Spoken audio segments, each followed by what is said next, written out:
Hello everybody and welcome back to Robert's Reviews. On the same day that this is released, I also released my review for Carrie 2013. So if you're interested in watching that, definitely check it out. So I have two videos about Carrie coming out the same day. There is one more movie to watch. I will watch it at some point if you guys want me to. Drop in the comments below if you want me to watch Carrie 2002. And if you want a book review on Carrie, let me know as well. I just finished reading it, which is why I'm watching the movies. My goal is to watch a lot of Stephen King movies as I move through all of his books. I'm about halfway through Salem's Lot already. It's a non-stop great read. If you haven't checked this one out or Carrie, definitely check them out. They're very good, very, very, very modern feeling, regardless of them being written in like the 70s. So definitely check these out. They're very, very good. But yeah, Salem's Lot, I'll be watching the miniseries, which is only about 3 hours long, at some point, probably within the next like 3 or 4 weeks.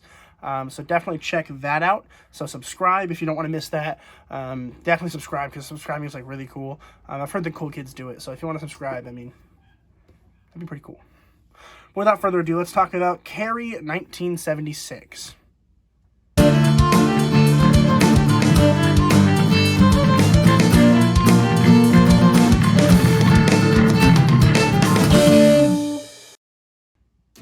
Carrie was released in 1976. It was written by Lawrence D. Cohen and directed by Brian De Palma.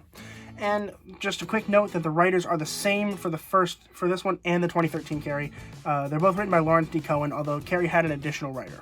The 2013 had an additional writer. This one is just written by Lawrence D. Cohen. And of course, we should mention all of the big changes that are made between this and the other movie as well as the book. The main one, of course, being casting. The casting for this movie was a lot better, like quite a lot better. Of course, we have Sissy Spacek as Carrie. She's wonderful, and what I mean is that she's got this quiet, subtle, like, don't look at me kind of ness to her that works extremely well for the character, as well as particularly later on when she gets covered in blood. A little bit of a spoiler, I guess, but it's Carrie, you know about it. And when she's covered in blood, she is horrifying, like absolutely brilliant. And a lot of that goes to Spacek and her eyes just like looking super crazy, as well, of course, as the director Brian De Palma, who just knew how to capture that. And that's the main difference, I think, from the book to this movie to the other movie, is the directing is so good in this. Brian De Palma knows what he's doing. He knows what he's doing with this film. He knows how to make really great characters and how to make them shine on screen. There's this one scene that I really love. It's in the prom scene where Tommy and Carrie are like rotating while the camera's counter-rotating. So it looks like they're just rotating really fast, but they're really not. Wonderful job. I loved that. I literally was watching it and was like, I know how they filmed that. Like, it's pretty easy to tell, but like, it was genius. And then during the end of the prom scene where they have the split screen and they're showing two different things at the same time, beautiful. Well done. I mean, who would have thought that would have worked? Like, nowadays, if you do that, people are going to laugh and think it's dumb. This movie aged pretty well, all things considered. I mean, it looks old and it feels old, and it's definitely, clearly a 70s movie, but it works so well, and it doesn't age as much as I think the 2013 one already has. It just feels like a timeless classic, and it's an excellent source of just modern horror. And with a touch of old horror as well, which is good. That's really the transition point, in my opinion, is like 70s and the 80s are really transforming into what we now know as modern horror. If you want a video about that kind of thing, I do like talking about modern horror, so let me know in the comments below.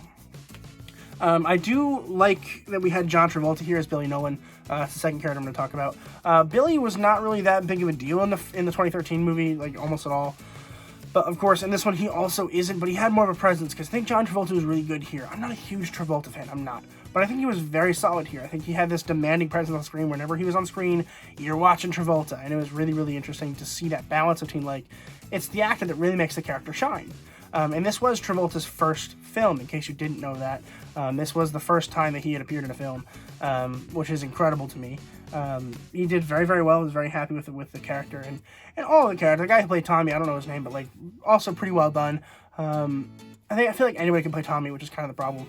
But very, very well done on everybody's part in the film. I think it was very, very good. There are some issues, of course. Like, I don't really care for how long the first half of the movie is in comparison to the second half. But, I mean, that's even, like, kind of reciprocated in the book as well. It's very, very kind of long in the beginning. You get to know the characters, and then we move on, and you kind of, then the horror starts. But, I mean, that's just going to happen regardless, and it's not a huge, like, big deal, but definitely slowed down the progression of the film in the beginning. I think if we kind of moved along a little quicker, it might have been better, but we might have lost out on some key character details. So, I mean, you got to give and take, and I think that it was fine the way that they chose to do it. I think overall, this one does not make you laugh as much as the 2013 one.